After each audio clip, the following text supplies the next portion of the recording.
So good morning, everybody. My name is James. We're here at the Shuri Castle site here in Okinawa, Japan. Looking forward to taking you guys on a tour today. I understand there's going to be about 20 students from the Millennium Institute, and I hope that you enjoy today. At any time, you can send us a comment, a question about anything that you see today, or indeed about us and our life in Okinawa. We'll be very happy to answer those. We're going to try and be online today for about an hour and a half to 2 hours. We'll see how it goes. And during that time, we will be taking you around the grounds of Shuri Castle. And you can see this is one of the entrances to the main site here. We're just on the perimeter of the main site. But we'll also be trying to give you a little bit of insight into the history that's associated with the castle. It's a long history there of many centuries, but also Okinawan culture and history in general too. I understand that none of you have been to Okinawa yet, so this will all be new. So we'll try and give you a bit of background about the island and the culture here too. It's so far a beautiful day. Hopefully the rain will spare us, and we will start in just a few minutes' time. What we're going to take you around today is Shuri Castle, and Shuri is the old capital from the time when Okinawa was an independent kingdom before it was annexed and became part of Japan.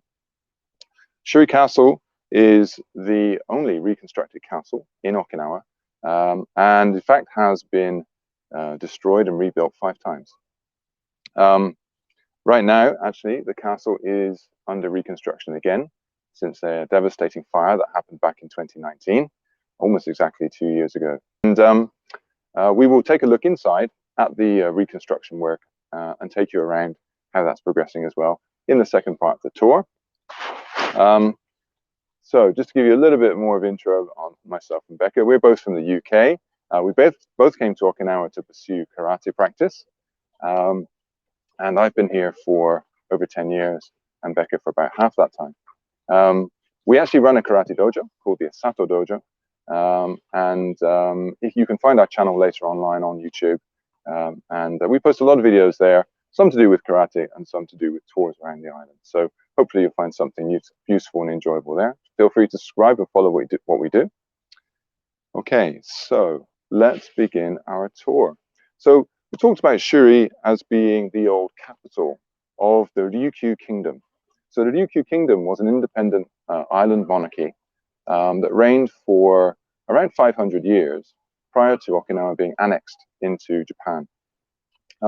During that time, it became a very, very prosperous nation, located as it is geographically right in between Japan, China, and Southeast Asia. So Ryukyu was a trade hub, from very, very early on, the Chinese dynasty of the time sought to establish control of Okinawa as an important trading location and trading hub. And really, it was the establishment of that relationship between the Empire China and what became the ruling class in Okinawa that resulted in Shuri being lifted up and promoted and becoming the capital of this island nation. There are several different gates and entrances into the main castle complex. We are on the north side at the moment. Before we go inside, we're going to take you around some of the gardens and the areas just outside. Because Shuri wasn't only the political capital, it was also the cultural and religious capital of the Ryukyu Kingdom. So, for example, down here we have a gate to what was a Buddhist temple. There was a Zen Buddhist temple here. This is, in fact, was a model closely on one of the most significant Zen Buddhist temples in Kyoto. And if we go down and take a close look, the temple was called Ankakuji, and you can see the stone there on the left. And although today nothing remains of the temple buildings, what was reconstructed was the gates, the main entrance that we're looking at now, and behind that, part of the ceremonial gardens, there is a water garden there and a bridge. Unfortunately, pretty much all of the temples and the main area of the castle was destroyed at various points in history.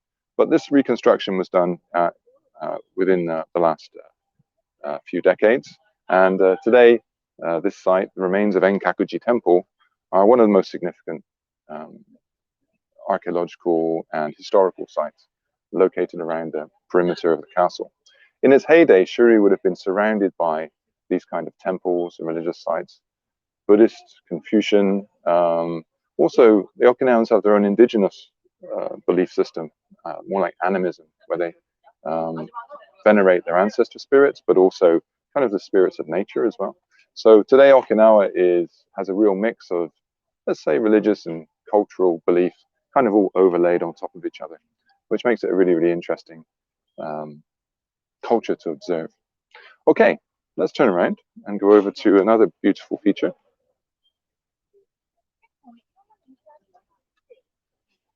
There's lots of people on trips today, and the reason for that is the Shuri Matsuri is happening, so you might get to see that, which is another bonus.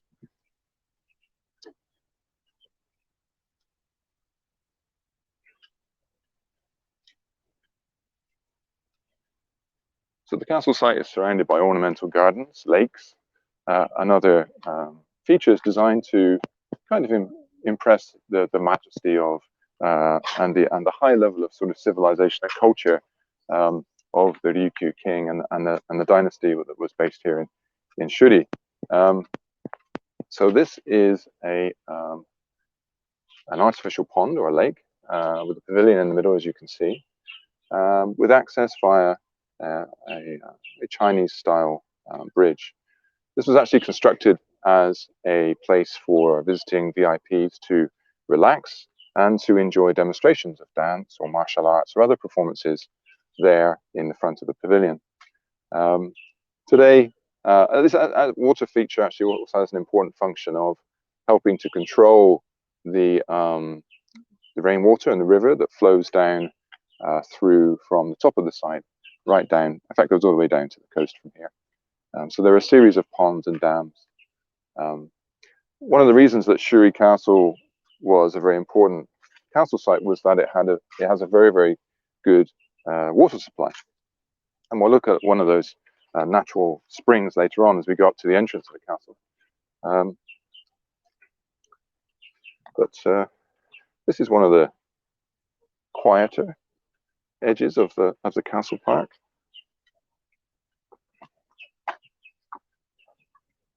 We'll go down here and see the ducks. They're a favorite.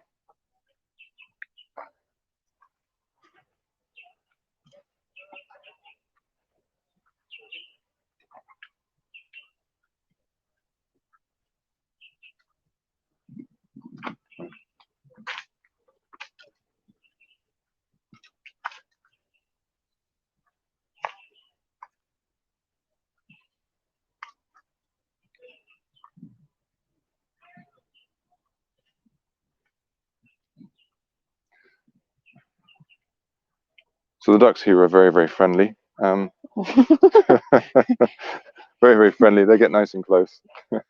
I almost stepped on this duck. Expecting to be fed, I think. They're Muscovy ducks. They're actually from South America, apparently. So I'm not exactly sure how they've ended up a lot of ducks here. There's also usually a heron that lives around here, a really beautiful one. I'm not sure where he is right now.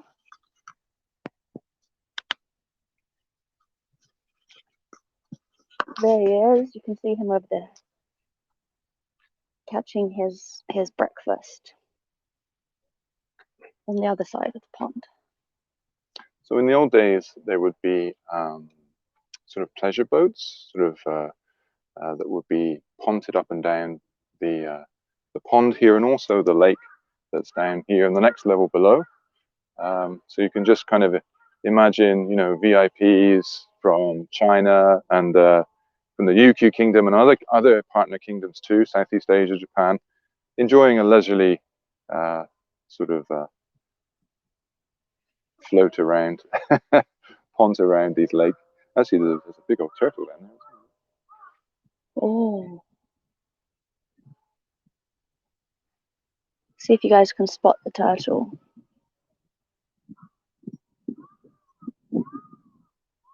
So the other really interesting thing that's next to where we're at is the army headquarters from World War II. So we'll go and have a look. We can't get too close to them or everything all cuts off. So so Shuri Castle has, a history, 500-year long or more history of being occupied as sort of a center of rule and center of operations. One of the more tragic episodes was the Battle of Okinawa in 1945, when Japanese forces were holed up in the bunkers and the tunnels that they dug underneath the Shuri Castle mountain. In fact, the Japanese army had been burrowing and building tunnels, bunkers since the 19th century here at Shuri.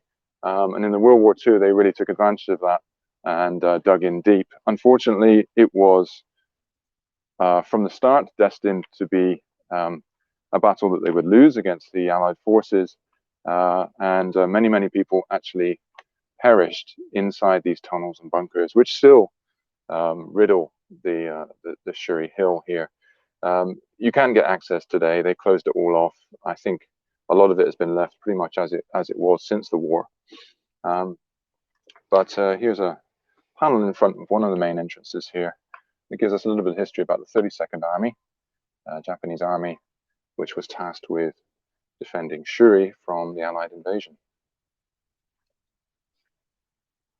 This wasn't the last location to give out, but it was the last major HQ.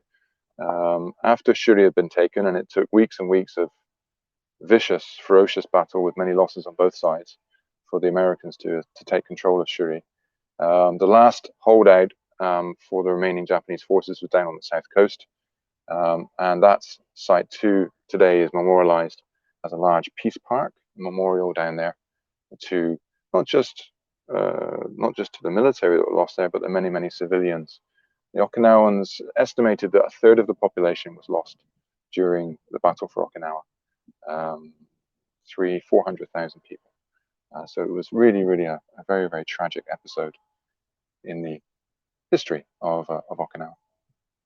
basically it's still everywhere you go there is something, because the island is so small, and I guess the whole island was involved in the war, and so everywhere you go there is a little reminder of some sort about World War II. We have a question asking if there's still boats now. There's not boats. You can't go play on boats. It'd be really good if there was, but there's not. It would be good if they brought them back, but I've never seen them. No, not yet. Maybe that would be a suggestion to send to the Shuri Castle, to the tourist authority or something. It would be nice to have those back. But then I always wonder, like, it wouldn't always be deep enough because it's kind of on the ring, right? Yes, that's true. Yeah, it does get very shallow. Maybe we could get those boats that look a bit like ducks. That would be good fun. The ones you pedal with your feet. Yeah, exactly. Okay, so we're heading up back towards the center of the castle. We're actually outside of 3 enclosures which form the main site. And what's interesting here is you get to see close up the very distinctive masonry, the techniques that were used to build these castles. In fact, it changed over time, and there were at least 3 different major sort of periods or styles of building here. What you're looking at in front here is what they call the turtle shell. Is this turtle shell? Yeah. This is the turtle shell style where rocks are roughly formed to fit together, but essentially they're still using kind of the natural shape of the stones. But the walls are always at an angle, which optimizes them to be durable during earthquakes. Later on, the building technique evolved into more of a square cut stones, which you can see up on the tower there. And then as we get further back, you can see the original ruins. But we're going to go this way first. We're going to have a look at the World Heritage gate that we have here. School trips are all coming back from the mainland now. So this is getting a little bit busier here now. I'm going to put my mask on. Hopefully that won't muffle the audio too much for you. Did you know that yesterday, though, There was apparently only one confirmed case of COVID. Oh, that's good news. Yeah, yeah. The numbers are Yeah. definitely going in the right direction up now. Okay, so we're just walking past one of the very significant cultural sites, religious sites here in the Shuri grounds. This is a gate, and it's called the Sonohan Utaki Ishimon, or the Sacred Stone Gate. This was built by one of the Ryukyu kings as a place. It was the entrance to a garden area, but also a place where you come and pray for good fortune on journeys. The path that we've just taken is one of the major paths out of the castle down to the port, and from there on across to China, across to Japan, Southeast Asia, wherever. And many of the Shuri nobles would be sent to China to receive a Chinese classical education. Really just sort of the top rank of the royal family and aristocracy. Even today, people will stop at this gate, make a little prayer for good fortune for somebody that's traveling. There's nobody here right now, but many times that we've been here, we've seen people just making a little offering and offering a few prayers here. So this gate has also been recognized as a World Heritage Site by UNESCO.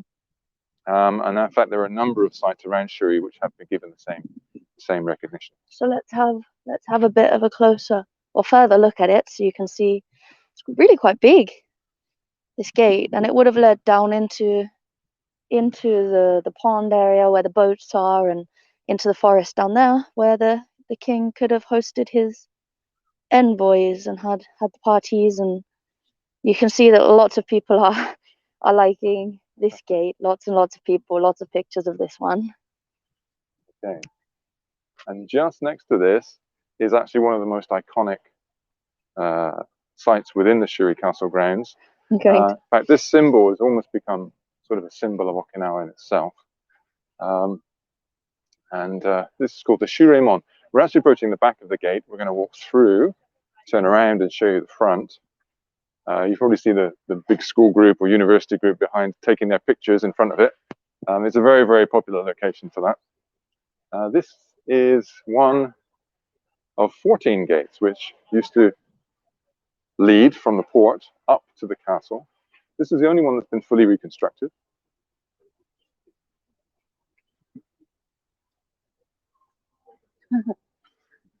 That's a nice sign. Here's a good sign. Very relevant for us because we are karate people too. The birthplace of karate, Okinawa, Japan. Okinawa Hassho no Chi, Okinawa. Oh, Karate Hassho no Chi, Okinawa. Ne? So we just had Karate Day in Okinawa. October the 25th is officially Karate Day in Okinawa, celebrated every year. And we just had almost a week of different events happening that were celebrations of that. This is our friend Andrea, good friend of ours, who also works within the karate promotion department here in Okinawa. And you can see that this is a celebration of Okinawa's sort of most successful karate competitor, having won gold at the Olympics recently. Okay, so it's going to be loud for a minute. It's going to be a little bit loud. We're surrounded by the guys, so we're going to go through quickly. This is the Shuremon. Get a good view of that. This is translated as the Gate of Proprietary. So each of the gates conveyed a message of sort of civilized values and sort of the high level of culture and majesty that the Okinawan or the Ryukyu dynasty wants to convey to its visitors, but also to reinforce its connection with a very close connection, special connection with the Chinese Empire. Hence the Chinese style of architecture as well, of course. You can imagine this was the final gate before you actually got into the castle. And you'd probably come up on horse or walked for 2 or 3 kilometers from the port through a series of these gates before you arrived at the castle. Okay, so let's head back in, or else we're going to get overtaken by this large group behind us. You can see just how decorative and ornamental it is when we get a little bit closer up. Usually the round red tiles that you see would have the family crest on it, so you can see which family house it is or where you are in that thing. And then if you look up here, you can just see how sort of Chinese orientated and inspired the design is. And you can see the gate has actually 3 sort of Oh yeah, you're not supposed to entrances walk to through it, the middle. and your rank and your role would determine which of those entrances you came through. Yeah, I think only the king was allowed to go in the middle one, right? I think so, yeah. Well, never mind. So this actually here I was reading about, which was really interesting, and we haven't really stopped at these before. These are the original slab tablets that actually taught people a lot about the history of the Shuri Castle and how many times it had burnt down and how many fights and how the kings had succeeded each other. There's two of them that they've managed to save throughout the war. I read somewhere that in the war they were taken away from Shuri Castle and away from the tunnels, and they were stored either in like a temple or a shrine, or the house of a temple or a shrine. Yes. Person. So there's this one, and it's got tiny writing on. They won't let us get close to them, and I'm not even sure if this is the real one. But with the two of them together, I guess it could give a brief history of Shuri. It's very important on. point to note that during the Second World War there was so much devastation that, and then theft and looting by the invading forces of anything they could find of value when they got here, that anything of value that survived had been hidden away, well hidden away, usually in caves, because the whole southern part, and certainly this whole area, Shuri and the Naha, it was completely devastated by the bombing and the devastation, and by the war. Almost nothing survived. So families lost all of their documents, lost all of their possessions, and literally the only things that survived were things that were shipped away off the island, taken way up north, for example, or that were hidden away in caves and weren't discovered. So. And actually, there's stories about lots of things that were actually taken by American forces, and then at some point was given back. But you know, the original crown has disappeared forever. Yes. Of the king. Yes. Yes. Some very valuable items disappeared for good. But we can see the reconstruction of the big bell when we get to the top. But absolutely. While we're here, we should probably tell you about Commodore Perry while we're talking about Americans. Yes, this is a good spot to stop. And actually, while I tell you a little bit about how Commodore Perry arrived here, we'll see if we can pick up one or two questions if you have any as well. So this is the Kankaimon, which means the gate of welcome. This is the first sort of secured gate that you get to when you're coming up to the castle. And in 1853, Commodore Perry, who had been dispatched from America in a fleet of black ships, these were literally gunships, and he was sent to conduct gunship diplomacy in order to open up Japan to foreign trade, especially with the United States. They were looking for a preferential relationship there. The Japanese had told them no. Japan was still in the period of sakoku, or closed country, that had been for centuries under the Tokugawa regime.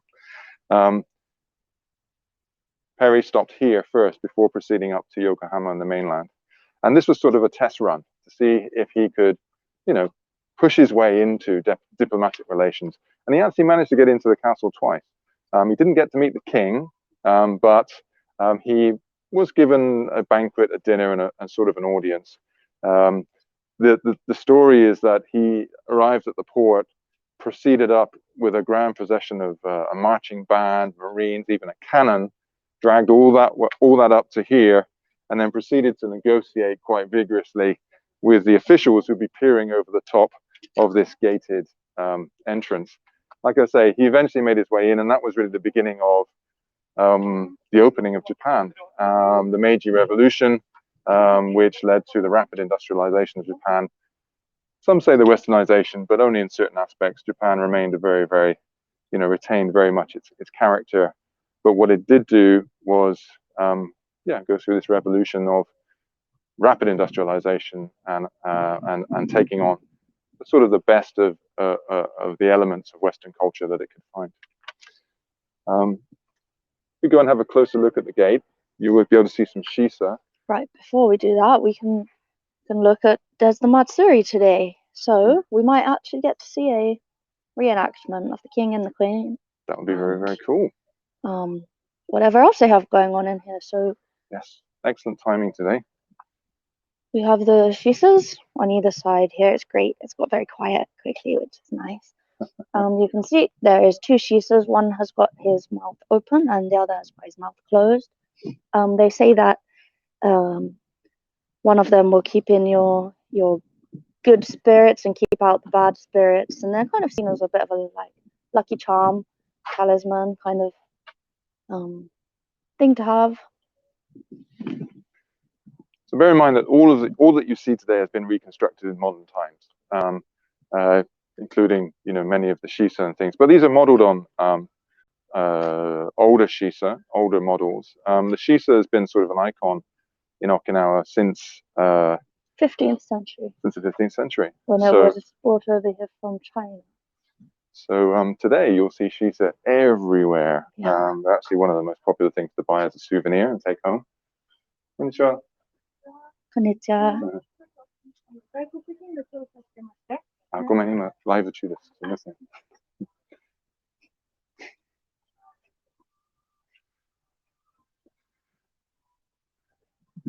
So we're gonna head through. We've just gone through the gate, and now we've got about another 3 gates still to get through before we get to the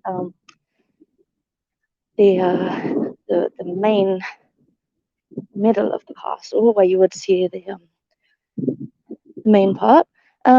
We got somebody that says so it convinced him that gunboat diplomacy works. Yeah, that pretty much established the precedent for gunboat diplomacy. Yeah. It's just scarily similar to how some of the world still behaves today, is how it was then. So you can see right before we're near the what's this? This is the Shuremon. Shuremon. We have a natural spring down here.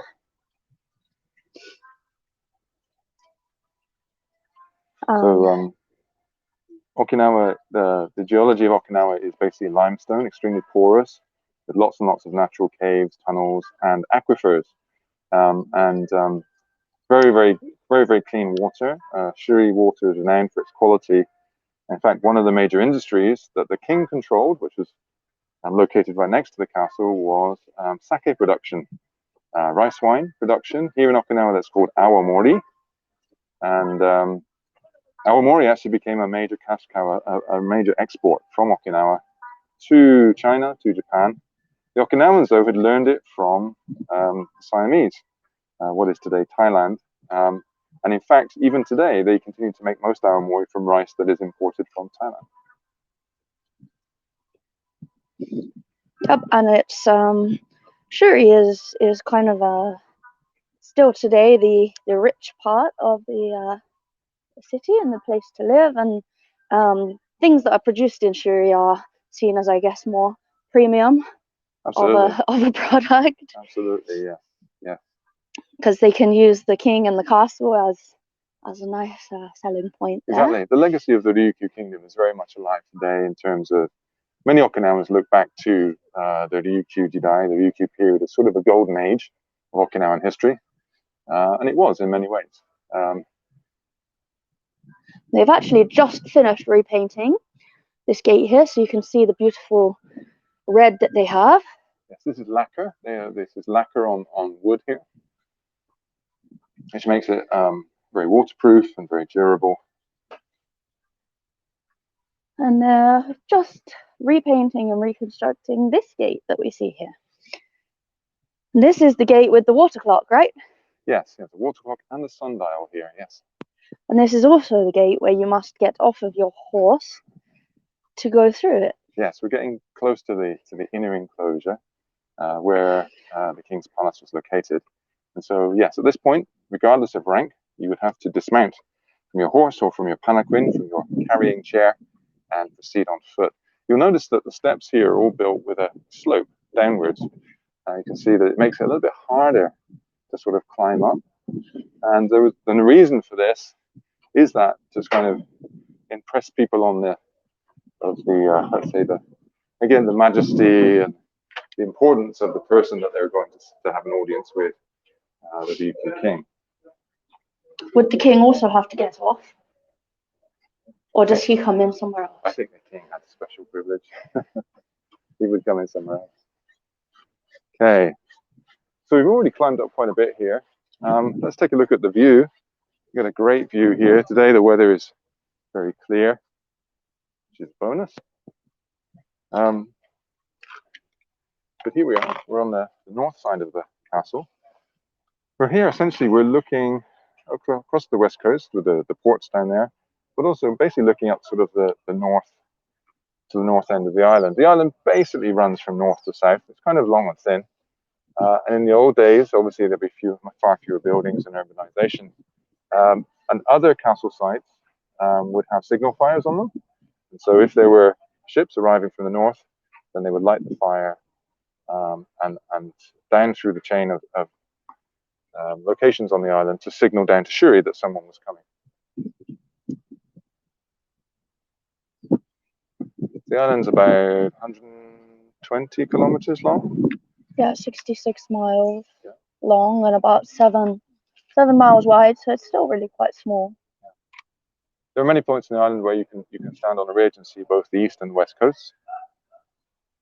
This is the most populated area. Naha has about 400,000 people, 400,000 residents in the whole of the city, and considering there's about 1.3 to 1.4 million people living in Okinawa as a whole, you have really everybody is concentrated here. Yeah, the south of the island is heavily populated. The center of the island has a lot of the military bases on it, US military bases, and there are a lot. The north is still less, it still has a lot of jungle, a lot of mountains. And so, but it's all easy to get to. Most people will hire a car to drive around, and the whole island is very easily accessible that way. So that's a recommendation if you ever come here.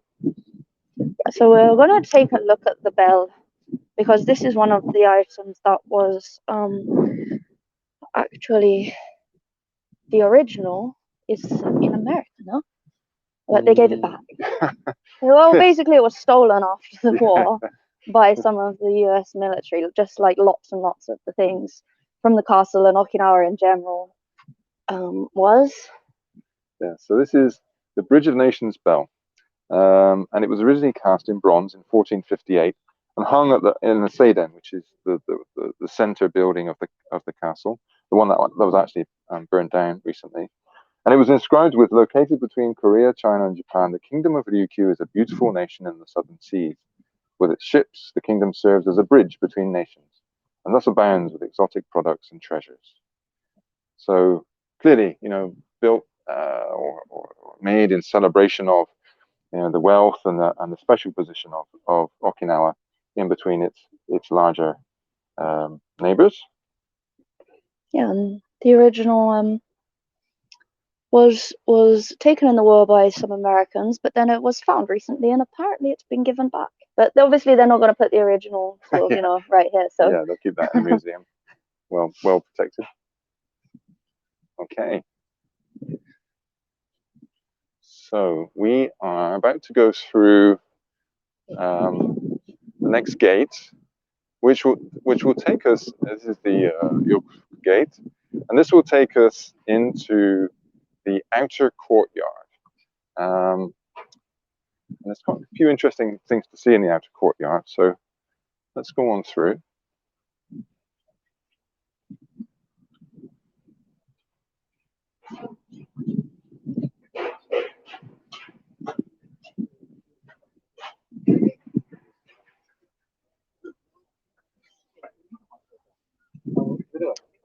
oh, you can see where you have to get off your horses. Okay. So here we have the kind of carrying chairs or palanquins that royalty would have been carried around in the old days. Extremely ornate, golden dragons and tassels all over them. Yeah, and these are never usually here, ever. Yes, we're quite lucky to see Very these today. special.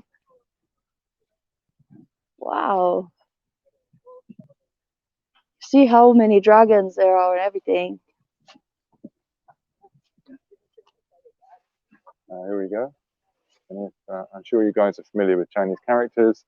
You can see here the characters for king and queen. Kokuo, an old.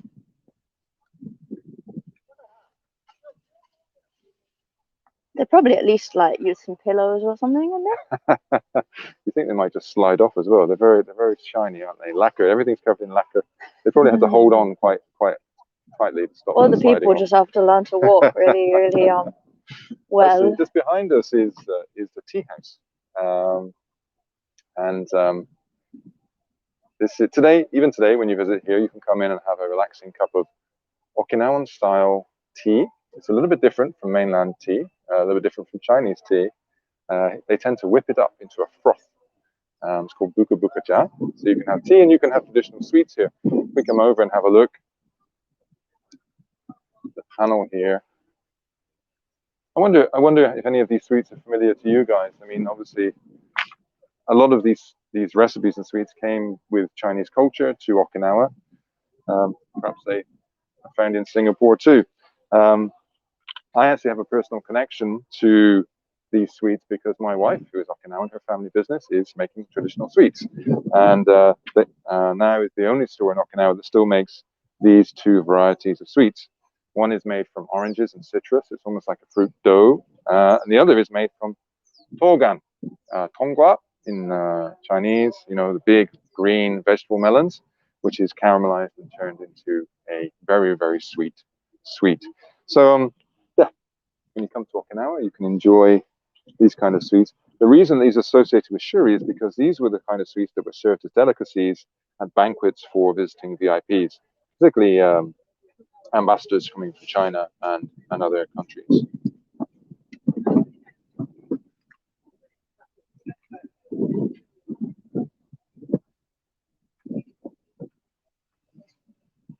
Is it true that there are some difficulty in rebuilding Shurijo regarding the loss of some of the methods for building the roof tiles? I haven't heard about problems with the roof tiles. What I did hear about is challenges in finding the timber required.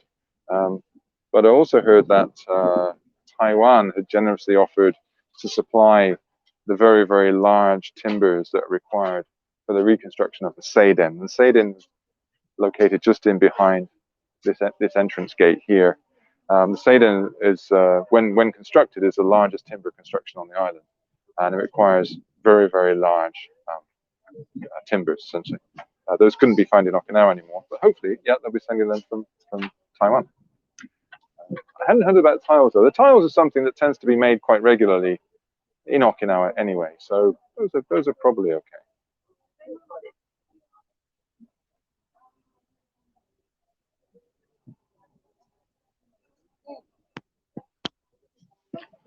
Oh, they said, I figured because of the wear of the bands from the 2019 fire. I think if they're trying to keep using some of the original parts, right, then yes, there's a problem with that. Yes, they managed to recover some of the tiles, but many were lost in the fire. Actually, when we go inside, you might see that they still have them stacked up. They used to have them all stacked up on the side there, and you can see the ones that they recovered. And actually, they're a great host of volunteers, local volunteers, that came in and cleaned them off, cleaned the fire damage off the tiles in order for them to be reused. If we come over here, we can actually see one of the or two of the things that sort of survived. Well, actually, these have been reconstructed. They partially survived. So these were dragon pillars that sat just in front of the Seiden, or the main palace building. There's two, one here and one to the back. You can see that they've sort of been reconstructed. The parts have been put back together. I seem to remember that they were a bit more damaged than this straight after the fire, but it looks like they've been putting them back together. You can see he's got a big old break in him right here, but right from after the fire, they were really delicately kind of removed, and they've tried really hard to save the dragons, I guess. You can see they put a video up here of some of the ways that they're trying to fix the dragons.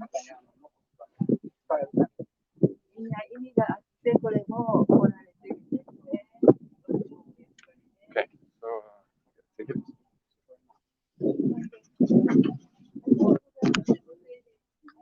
All right, so we're just about to get some tickets and head inside and through these gates. Before we do that, we can just stop here and have a look at this Sumui Utaki here, which is another name. Suimui is another name for Shuri Castle, and Utaki means worship site. According to the Ryukyuan mythology, Suimui Utaki is a sacred site created by the hands of God and thus one of the highest standards in Shurijo Castle. The 10 sites of worship once within the castle were collectively called Totake.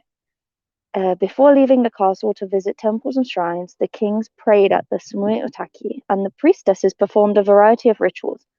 Inside the stone hedges are banyan and kurotsugu trees. Okay, so inside here it's very spiritual, very sacred. You can see there's kind of dragon fish designs on the edges of the gate up here. Actually gives a really nice bit of shade while we're waiting to go in. And you can see if we switch back this way, this is one of my favorite views because it's just sort of you get a really, really beautiful, spectacular view. And everybody who sees this tells me it looks like the Forbidden City, but I've never been there. So I kind of stand here and think about that's what it might look like.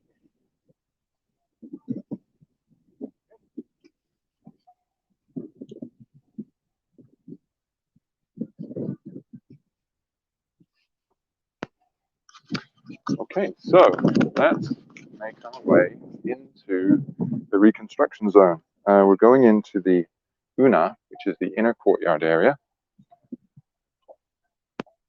And this was where it happened on October the 31st, 2019. Hi, onegaishimasu. Okay.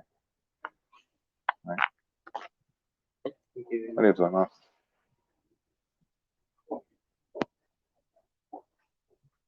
ありがとうございます。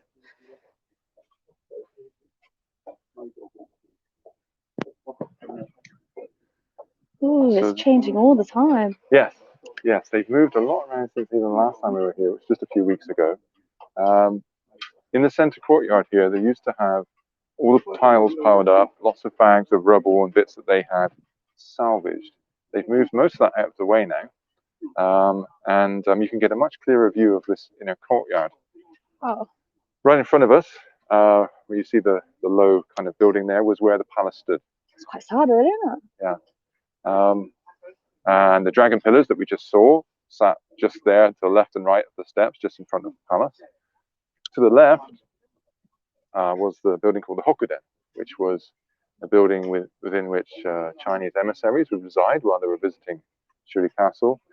And over on the right here, it's been completely replaced now with this ramp to give access to the site for construction. But where that ramp is used to be a building called the Nanden. And the Nanden was where the Japanese samurai, principally from the Satsuma clan, who had invaded Okinawa in 1609 and conquered the place, they used to reside there. It was an interesting situation because although the Satsuma clan came in and militarily conquered Okinawa, they allowed the Ryukyu monarch to continue to reign in order to maintain their trade relationships with China because they wanted to benefit from the wealth that was flowing through the island. And so for several centuries, there was this delicate balance of political power between these sort of three parties, the Japanese Empire, the Okinawans, and the Chinese. We're going to make our way around the site. That's new for us too, apparently. Yeah. Well, this is cool. You can see here exactly what we would have been looking at. Yeah, if you kind of stand here, you can they sort of try to give you an overlay here of what the view was. Yeah.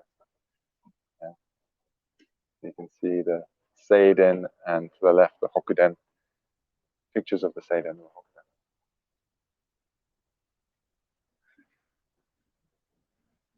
So they've definitely gone a lot further here than all of these panels here, depicting the reconstruction process are new.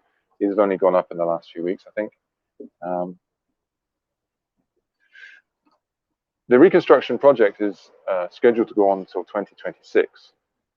They have mostly cleared the site now, I think, ready for reconstruction. It looks like that. So we should start to see actual buildings go back up now. What's interesting is that the Seiden, the central palace, will be reconstructed with traditional methods as a timber building. But the Hokuden and Nanden, as they were before, are really just sort of being built based on a facade. So not fully built with traditional methods, but built to look like the traditional buildings. Wow, and you wouldn't have usually got such a spectacular view that we would get up here. We're really getting up to a great point here. And look, they've drawn the king as well. Isn't that cool? That's a really, really cool painting right here. So what's kind of interesting is that in the Ryukyu monarchy, hats and colors were used to designate rank. Yeah. So you see the king has this gold hat with a special design that only he would wear. And then other ranks would have different colors going down literally through the hierarchy and pecking order. Also, the colors that they're allowed to wear in their kimono was also preset, their sashes, their kimonos, their hats. So it was a very closely regulated hierarchy within the monarchy system. Yeah, and it's also interesting, we were taught by a sensei about why the lines are in the exact angles that they are in, and it's so apparently people can hear the king better when they're listening to him and his speeches. And if we just spin around, we have a real life person dressed in the outfit. Good job.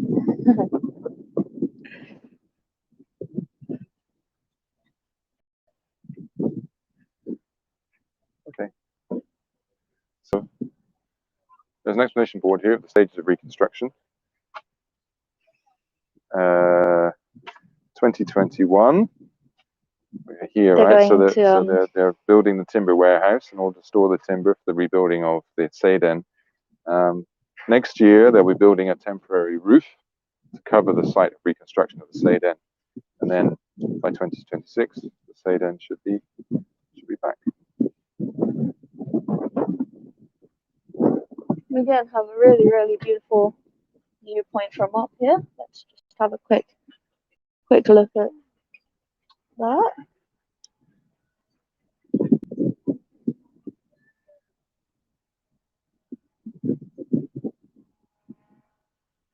So this is really interesting here. They've put up new here.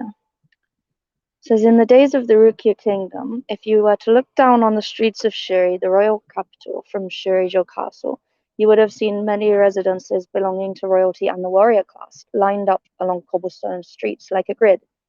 Unfortunately, these residences were lost during the Battle of Okinawa, but the intricate lanes that connect the streets of Shuri are almost the same today as they were on the map 3 centuries ago. These Shuri streets, containing vestiges of a bygone era, allow us to imagine how the area would have looked when lined with Ryukyu limestone, stone walls, and tile roof mansions.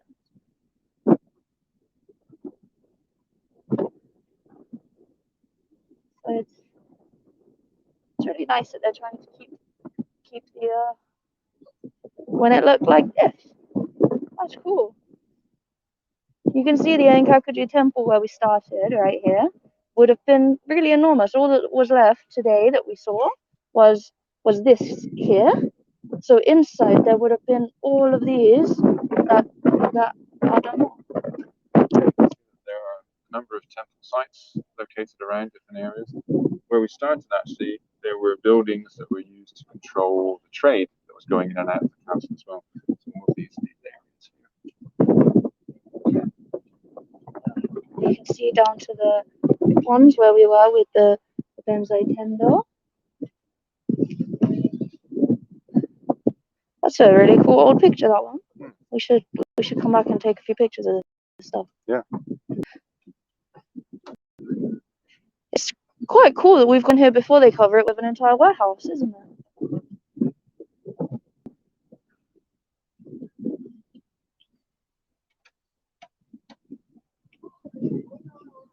So we're standing in what would have been, what did you call it, the Hokkaido?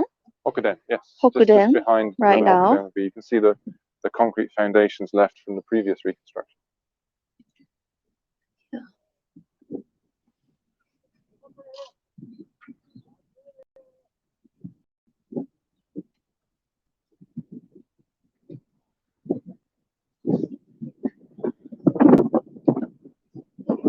You're welcome to add in questions at any time that you want to. Feel free. Actually, now we're just above the gate here. This has been very recently reconstructed. And what's interesting here is you can see the kind of distinctive feature of the tiled roofs in Okinawa. So you find this method of construction on all kinds of buildings, from people's houses up to the largest buildings. You can see they've even put tiled roofs on the new university buildings over there. What's really interesting is that in Okinawa, these very heavy tiles would all be cemented together. So effectively, the roof becomes one very heavy unit, and that stops it being blown away in typhoons. So actually, Okinawan buildings are very, very durable, even in the strongest of typhoons. Usually, there's very little damage, very little loss of life, even in the worst typhoons here in Okinawa. Today, of course, many buildings are built of reinforced concrete, but there are still many traditional buildings that survive, built just like this. Essentially, low, very solid timber joists with a very heavy roof on top, and they last for a very, very long time, unless they burn down. That's their one weakness. So then the question is, if this is the area of the Seiden, would the Shoin be nearby as well? Shoin? Don't know what part the Shoin is.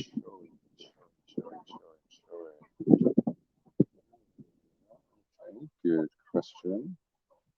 Yes. The Shoin, is the backside of the Nanden, right? So that was when we look across the site. We look across here, yeah. Where the ramp, in fact, where that bus is, would have been where the Shoin was, and I'm assuming that they will at some point remove that ramp when they finish the heavy construction and rebuild over there. What is the Shoin? This was the backside of the. It was essentially a storeroom for the Satsuma clan, for the Japanese forces. So before, when you could visit the castle before that, it's like the museum area. That's right. You used to go through that on the museum tour, go around through the Seiden, and then end up coming out this side. Get a nice view of. Oh, wow. And it's a nice view of the garden. The route today actually takes us up through the rest of the castle and ends up down in these gardens. What's interesting when we go down there are some natural caves that still remain, built kind of into the base and foundation of the castle.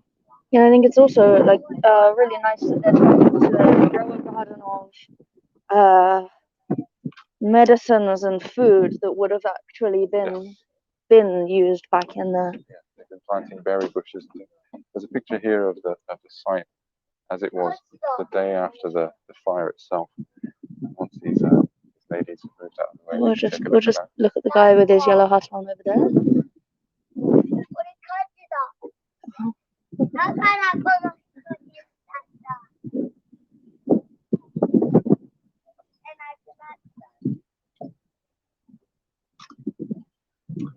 Yeah, so before the fire, the Seiden in all its glory and all that remains. You can see the dragon pillars are still standing there, but the whole building was destroyed.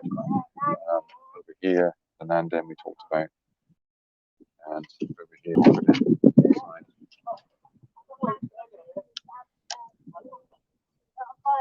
So this was pretty much the view we had as we walked right in after we got the tickets.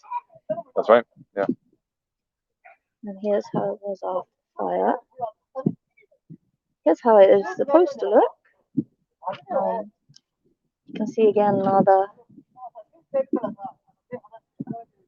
picture from inside where the ruins were, and it's very interesting that it had burnt down 5 times. That's to your earlier question, yeah. Showing here right behind the Nanden. We are just about up here. That's when the castle was the castle, and there's they gave us the same picture, and red is what completely got burnt down, I guess. So it's just you can have a quick look here.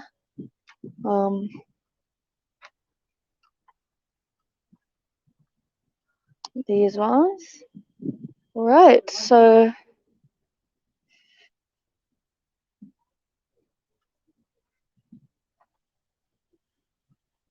while the Seiden building was completely destroyed, one of the interesting things was that it exposed the foundations, the very old foundations which are underneath the Seiden.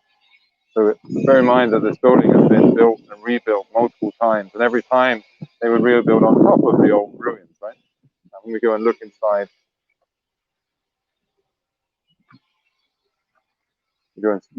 this building. This is right in the heart, the center of what was the Seiden Palace. And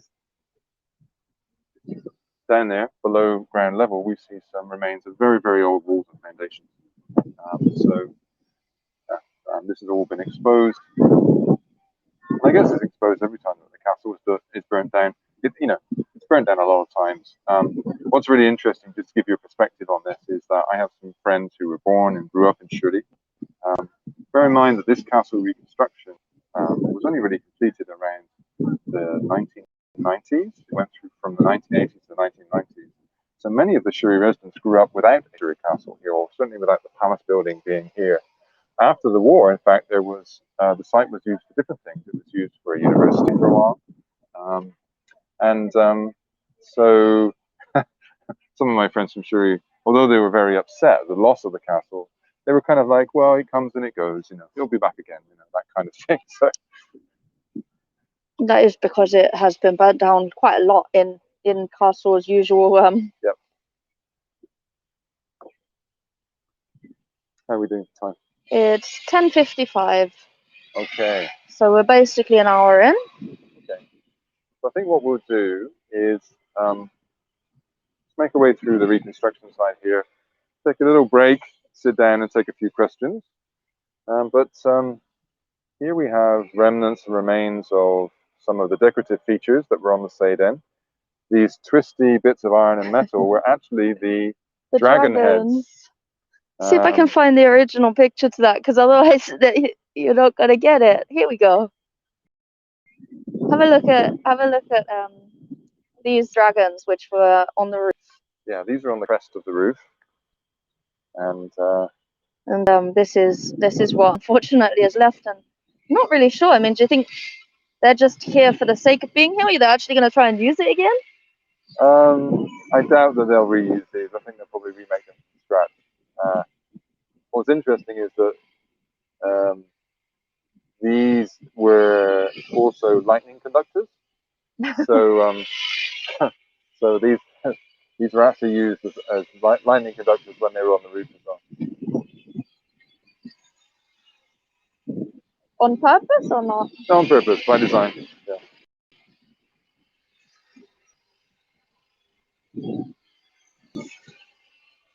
It's a little bit loud, but you would expect that from a construction site. You can see the steps here, the original steps.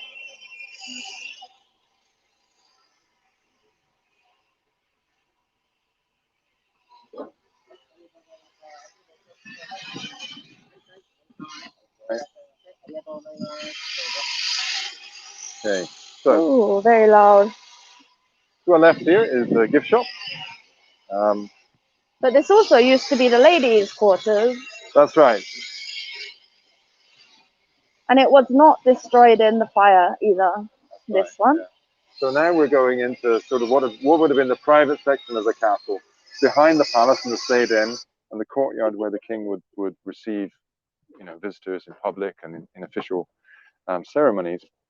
The section behind the Seiden was pretty much the royal residence, and very much off limits to visitors and to the common people. The king resided back here with his family, with his concubines, with his servants, etc., and with his bodyguards. So yes, this building, which today is a gift shop, was residence of some of the women. There's a bath house and a bath area here behind us, and there were various sort of living quarters that could go back as we go actually up to the top of the site, which is the highest point on the back. And we'll go up there so you can get the full view.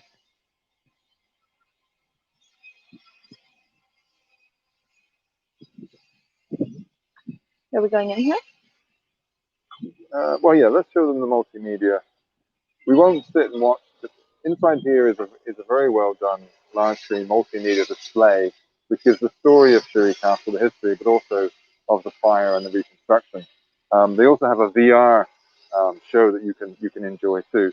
That's just in here. We'll just take a peek. We won't stop and watch the whole thing.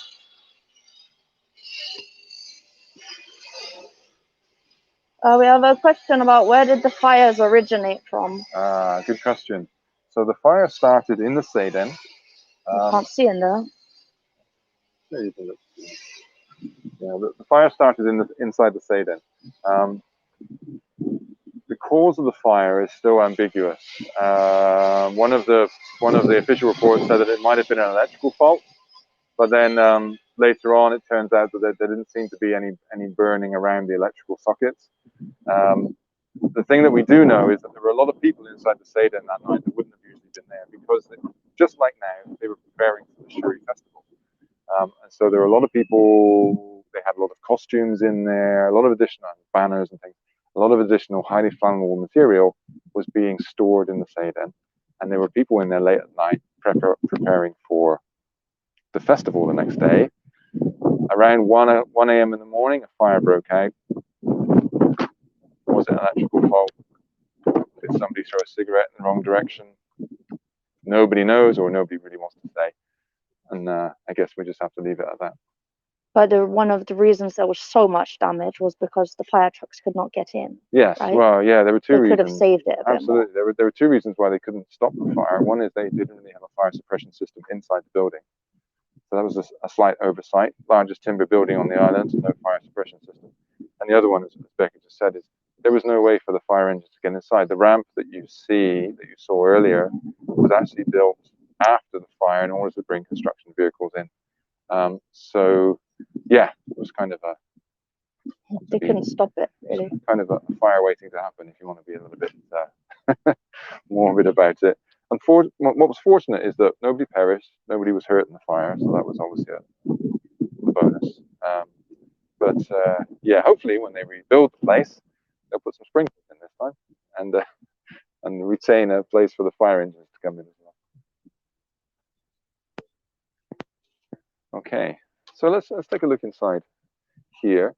This is another display about the reconstruction of Shuri Castle.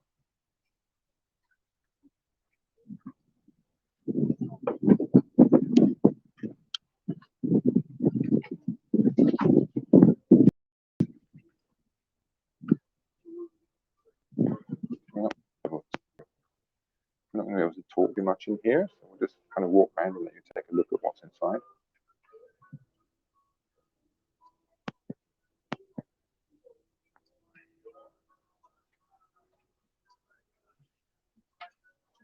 This is actually turned into a gift shop as well. Look, you can buy a bell, your own one, or the real dragons. Yeah, see rings as well. That'd be a good thing to have at the dojo entrance. You know, ring the bell when you come to the dojo. No, you see what happens when we try and have a bell already, and you see they just can't. That's really cool. The dragons and you can get paper crafts. You can rebuild your own one in all different versions of quality here. If we spin around, we have just the regular things you would see: keychains, badges, things to wrap your lunchbox in.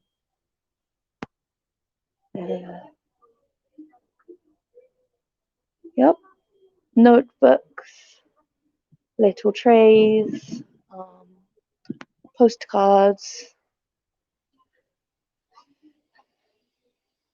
Do Singapore use the same kanjis as Okinawa would? Like, can these guys read all of this stuff? Yes, if they're Chinese speakers and they read them like Chinese, they should be able to read most of this. Well, these kanji are, a lot of the kanji are Japanese usage, but yeah, basically should be able to read quite a lot of it. Who lived in the castle?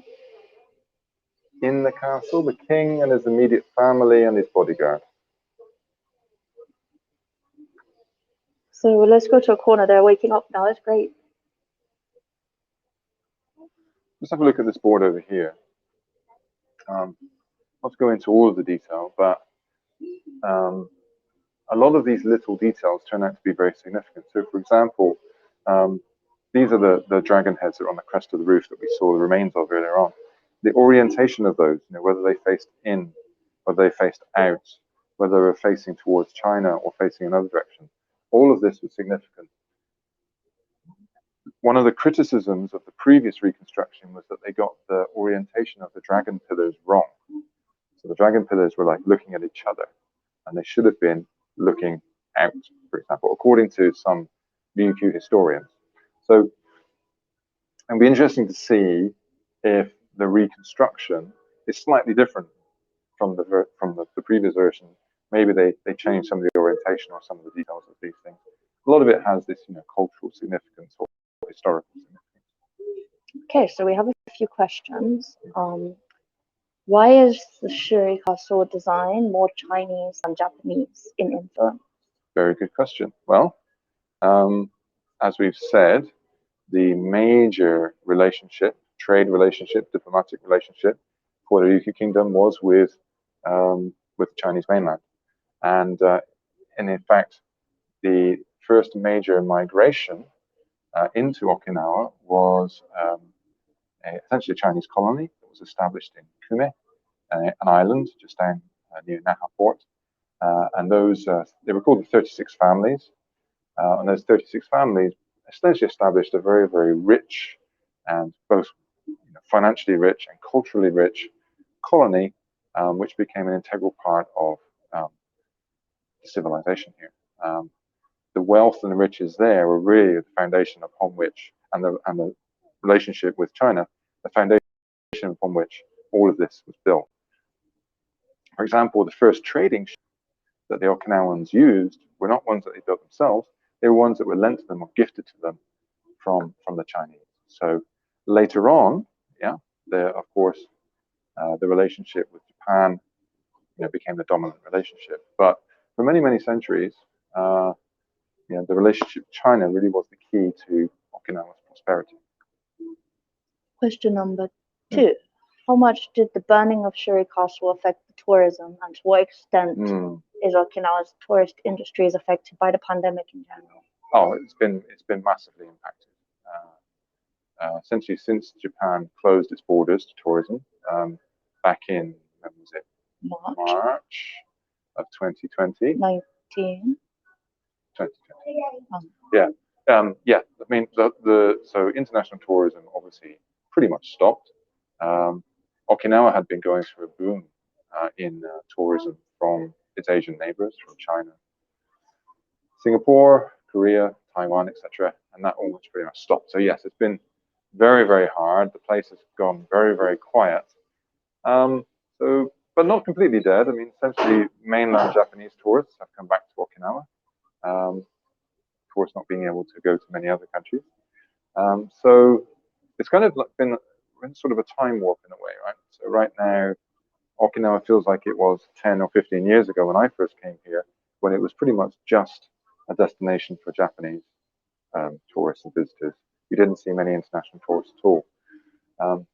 But hopefully, we hope at the end of this year, international travel will become possible again. Or tourist travel possible into Japan easily, and I'm sure it will go back to as it was.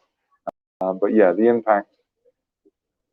When we talk about Shuri itself, Shuri is probably the number one tourist destination or attraction in Okinawa. But I think like if it hadn't burnt down and it would have only been COVID, it would have been in a way worse position. Like when it burnt down, everybody donated, like all around the world, like everybody wanted to rebuild Shuri Castle, so they got more than they needed. Yeah, the outpouring of support and financial donation support for the reconstruction was enormous. Not just from the Okinawan communities around the world, and there were a lot around the world, but lots of other people, lots of people we know who just love visiting Okinawa, feel very connected to it, karate people, all kinds of people. And so, the Okinawa government, the Japanese government also pledged to pay for the restoration as well.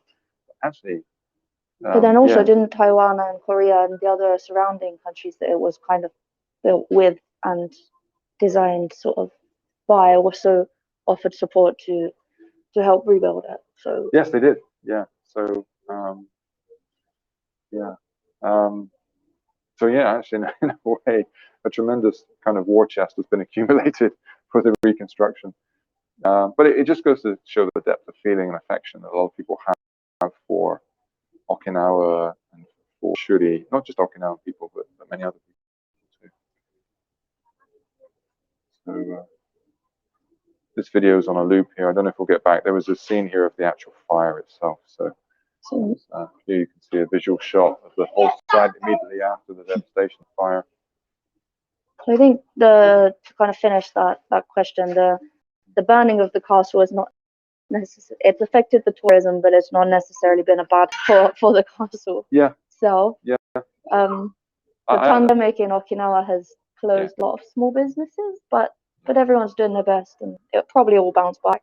I would say the pandemic had was a much harder hit on tourism in general here than just the burning down of the castle. So the site remains a very popular site. There's much more on the site than just the castle. This is just a section of a very large, full of very interesting historical things to see and things to do. So yeah, we just need to get back to post COVID world. One more question. Yep. Why is the castle red, and is there a significance to it? Yeah. So the red color of the tiles is due to the iron-rich clay in Okinawa. Particularly the northern part of the island has very iron-rich clay, which translates into the red tiles. When they're fired, they turn red, they oxidize. So that's kind of the traditional color, based on the geology here, really. But red also, then the lacquerware became a traditional sort of heavily used color in decoration as well. You can find lacquerware that's gold, that's black, that's different colors, but obviously this red pigment, like the color that was used. But it was also influenced by sort of the Chinese designs from what they'd seen when they'd gone. Yeah, so making tiles, making lacquerware, etc., all came from China, right? We came with the colonists that came from China. Right, should we move on? Yeah.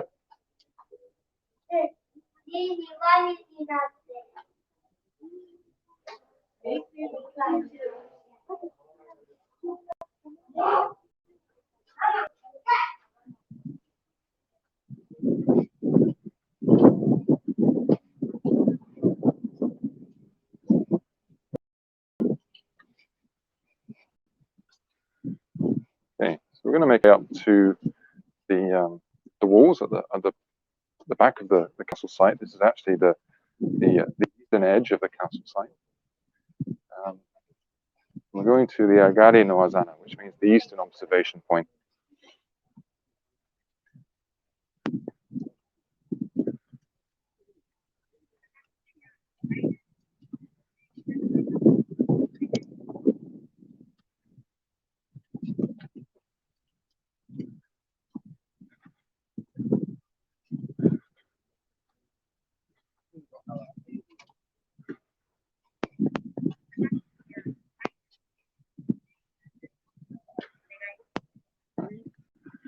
So over here we have a citrus tree planted recently. This is kunibu.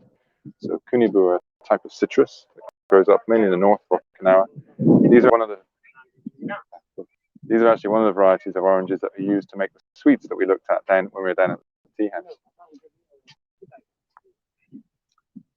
And the other thing we have here is the sotetsu, tree fern, right? So the sotetsu grows all over Okinawa, and you wouldn't think it, but it's actually edible. It's poisonous. I don't know in Singapore if you probably have the same plant, but whether anybody considers eating it or not, I'm not sure. In hard times, during the war and after the war, the Okinawans resorted to eat whatever they could find. As we said, the island was devastated. The southern island was devastated. Nothing was growing. The animals had probably been killed. In order to starve off, dying from starvation, they would actually take the sotetsu, cut it, and take the pulp from the core. It's poisonous, but what they would do is boil it, to try and boil the poison out.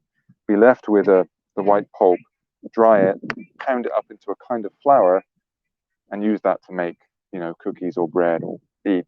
But it tastes terrible, and I can tell you that. Not even eaten it myself, but we have friends here, seniors here in Okinawa, who lived through that period and remember this very clearly. That at points, all they had to eat was the sotetsu, the tree fern flour, and they really didn't like it. But desperate times sometimes for them.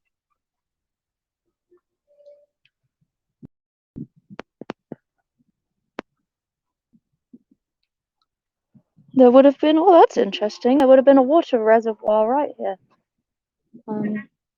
Used to store the rainwater, so I guess the king wouldn't have to go too far to get water for his bath, or for his drink, or whatever he's going to use it for.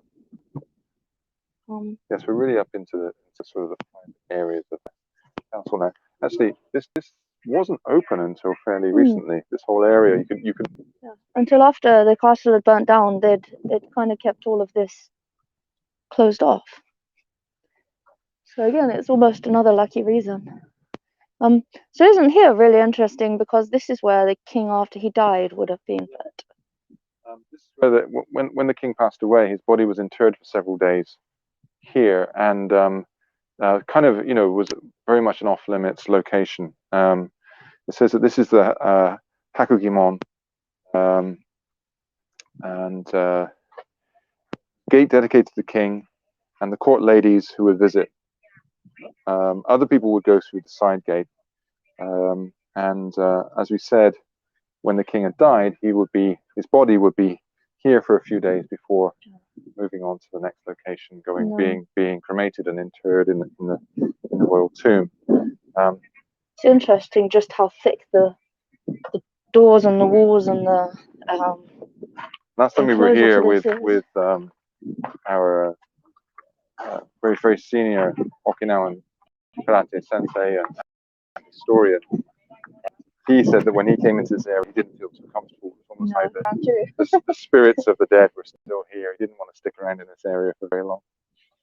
Okinawans are very, very, how can I say,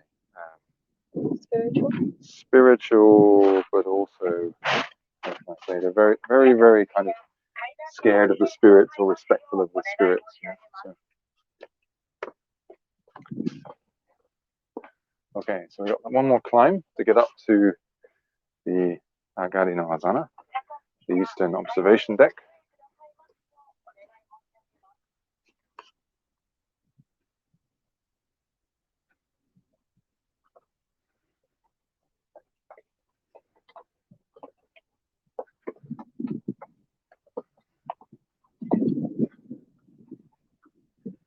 Konnichiwa. Konnichiwa.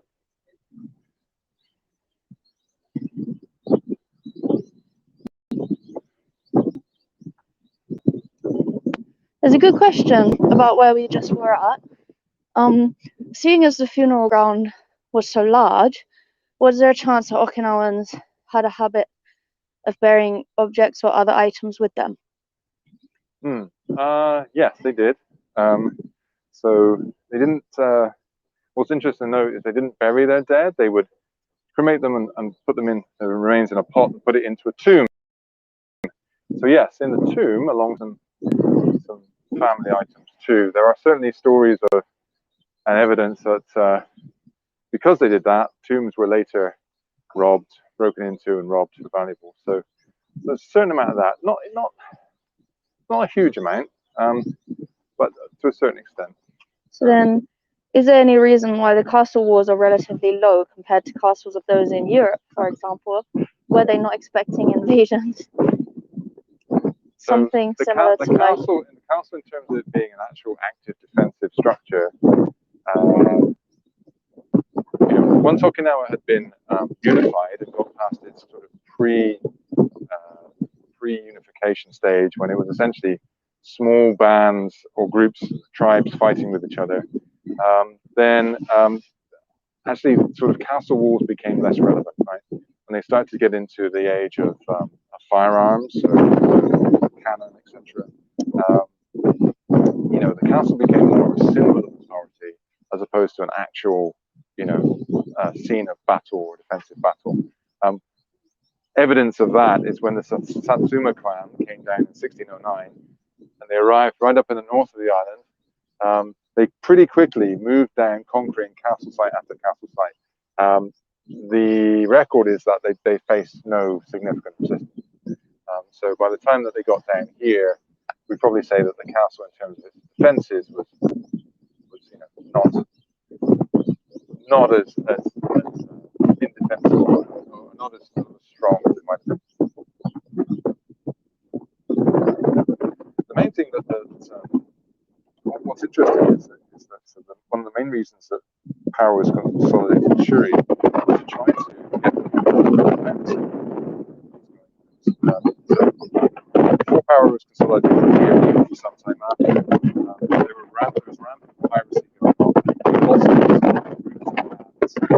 based out of different locations, of course, on this island. The other islands you can see over there in the mist, you know, a few kilometers offshore. Lots and lots of little islands, lots of strongholds.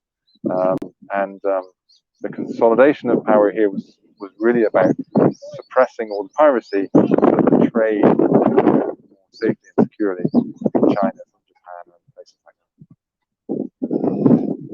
All right, should we head to the viewpoint?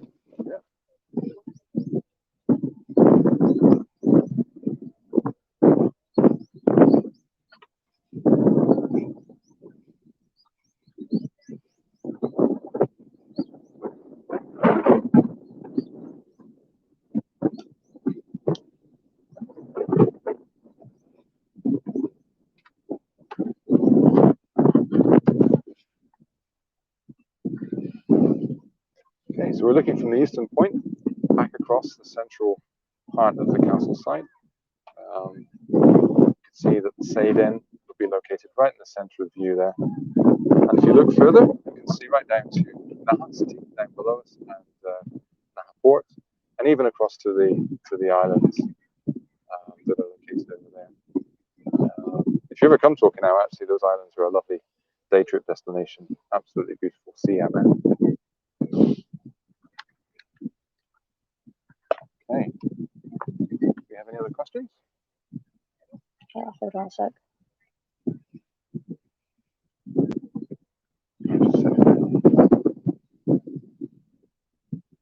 No other questions yet. Mm-hmm.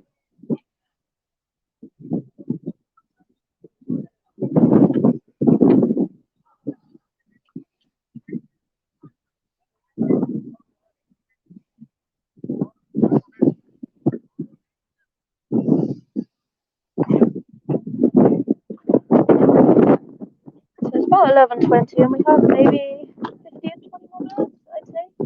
Yeah, please ask me some questions. It doesn't have to just be about Shuri Castle. About life here in Okinawa. I'm very happy to answer that for you.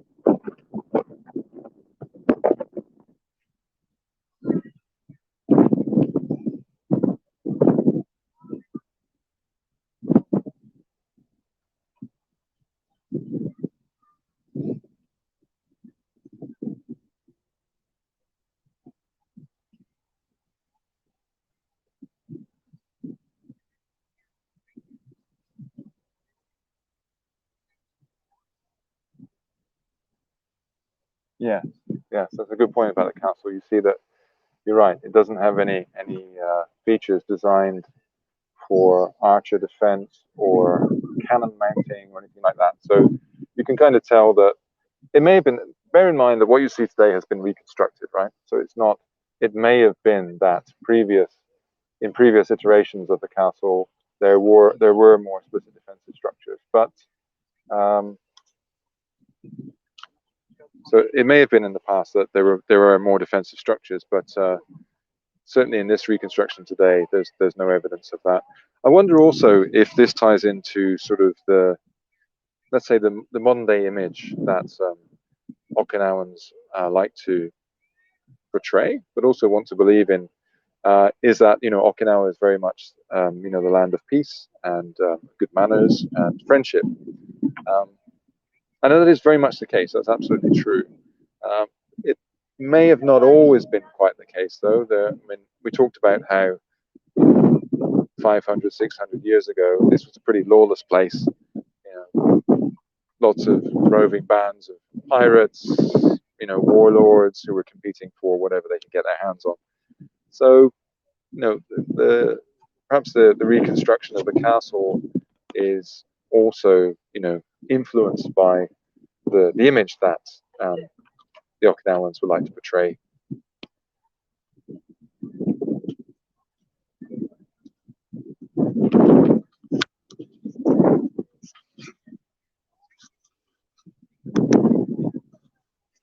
Yeah, apologies, it's a little bit windy up here, so if that's affecting the sound, we'll try to mask that out a bit. Any other questions, guys?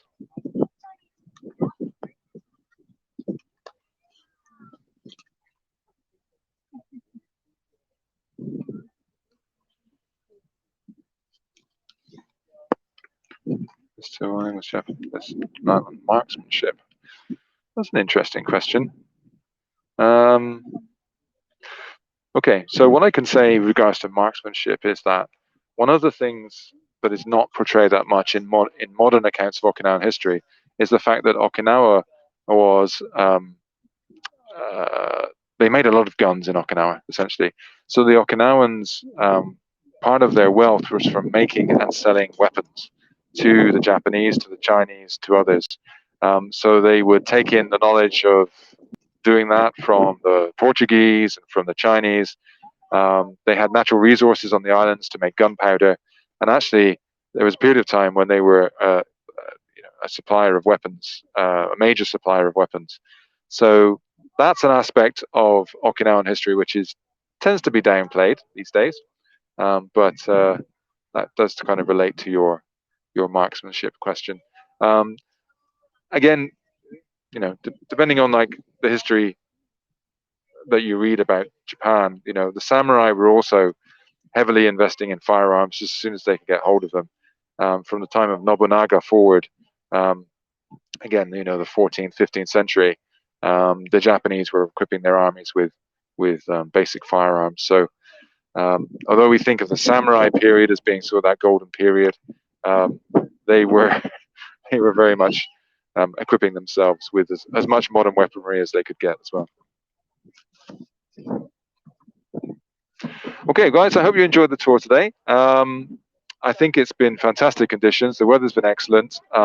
Hopefully your sound and video quality was good and consistent today. We're very happy to have this opportunity to take you on the tour. We're very happy to do it again. If you can join us again in the future, that would be fantastic. Please follow us on our YouTube channel, Asato Dojo Okinawa, and on Facebook and other places like that too. And if there's anything else you'd like to ask, please ask it now. If not, then we will finish quite soon, I think. Walk back down to the caves you were telling them about. Oh yeah, let's do that. Okay, so yeah, let's walk down and then we'll show you the last area, which is in the park. It's a bit busier down there because they seem to have captured all the children there.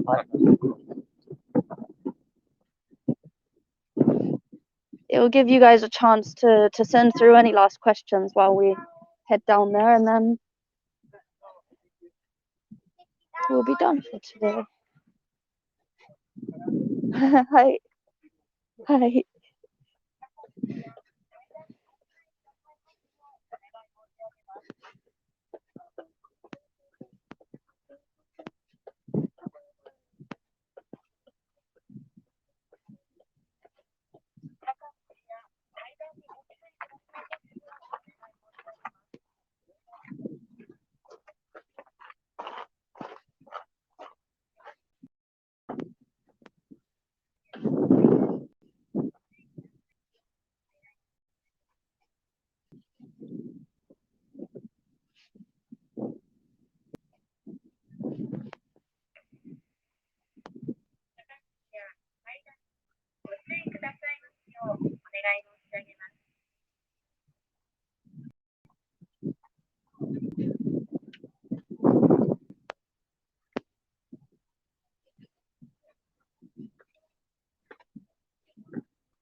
Interesting door.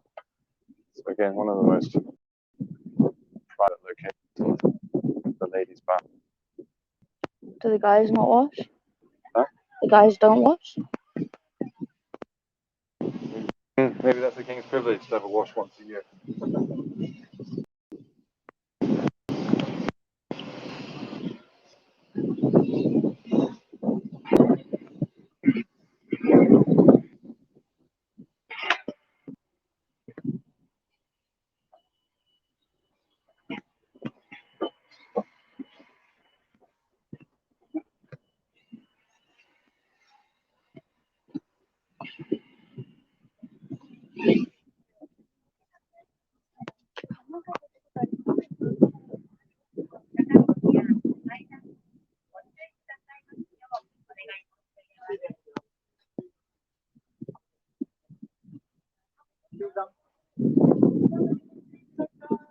Alright. Maybe somebody fell down the stairs. That's all they said today. Is don't be careful of the stairs.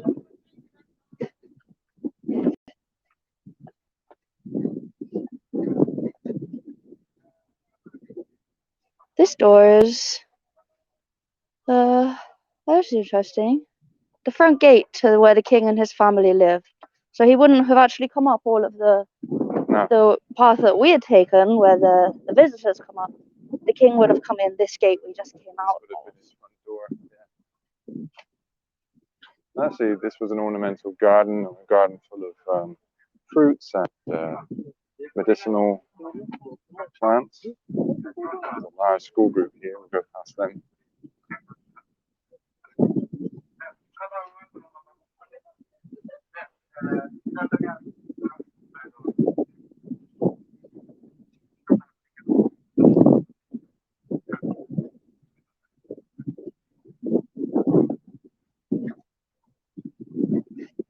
They must have all just been told to shush. So this is a really interesting feature. We've come down, we're immediately below where we were stood before, up on the observation area. And there are caves here, natural caves. So one of the features of Shuri we talked about from the beginning is that it was riddled with natural caves and tunnels. The Japanese military expanded that, built more for military purposes. But it's also true that the Okinawans from the beginning would have used natural caves for a number of things. Storing goods, but also as tomb sites as well, and interring the remains of their dead. So we have several natural caves here. And there's a little bit of information here about how they've found artifacts and objects within these gamma. These are called gamma in Okinawan caves. Right, and that was the last of the questions, so... And one of the other things the caves are used for is to age aomori. They put sake in there in ceramic pots and age it for years. Makes it very, very smooth. We were just right up there. Yeah. All right, I think that's it. I think we're good to finish. Okay, guys, hope you enjoyed the tour today. It's been our pleasure to take you around Shuri Castle grounds and the immediate area. We will share the recording of this with your group afterwards as well. And if you'd like to join us again for another tour in Okinawa, a different location, we'll be very happy to take you on that. So hope to see you again. Take care of yourselves. Have a great day. Or karate. They don't Oh yeah, have to come and train somewhere. karate with us too. Online, or come and train with us. We do karate all the time too. All right, I end it, okay? All right. Thanks, guys. Thanks, guys.